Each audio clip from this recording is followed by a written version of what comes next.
রেসপন্সিবিলিটিকে যদি কোর ল্যাঙ্গুয়েজে বলতে হয়, ব্যক্তির প্রথম responsibility as a living being, জীবন্ত সত্তা হিসাবে হওয়া উচিত seeing the thing as it is. বিষয়কে যেমনকে তেমন দেখা is the first foremost and primitive responsibility. প্রথম দায়িত্ব, যেটা যেমন সেটা তেমন ভাবে আগে দেখো। না হলে তুমি যে রেসপন্সিবিলিটি নিজের উপরে আরোপ করবে তা ফলস হবে। তুমি প্রত্যেকটা ছবির মধ্যে জড়িয়ে যাবে। একটা গৃহস্থ মানুষকে দেখো না, তার কত responsibility, just he caught in so many images. এখানে বাবার জন্য, মায়ের জন্য, এর জন্য, ওর জন্য।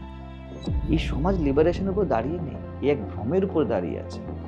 দ্যাট ইজ নট দেয়ার, সেটা আরোপ করা হচ্ছে। বাবার কি করা উচিত মেয়ের প্রতি, বন্ধুর কি করা উচিত বন্ধুর প্রতি। এই উচিতগুলো কোথা থেকে এলো? একটা খুব সুন্দর ভাবনা চিন্তা ছিল, আমাদের কাছে স্পন্টেনিয়াস জীবনের তথ্য ছিল, যেগুলো আমরা এইসব বইতে লিখেছি, এবং ওই বইগুলো আমাদের রেসপন্সিবিলিটি হয়ে গেছে। আসল কি ছিল? স্পন্টেনিটি ছিল। এবং আমি মনে করি আমার জীবনে আমি পেয়েছি আমার অভিজ্ঞতায়, life knows it's spontaneous step. এর জন্য ব্যক্তি চাই না, এর জন্য বই চাই না, এর জন্য সমাজ চাই না।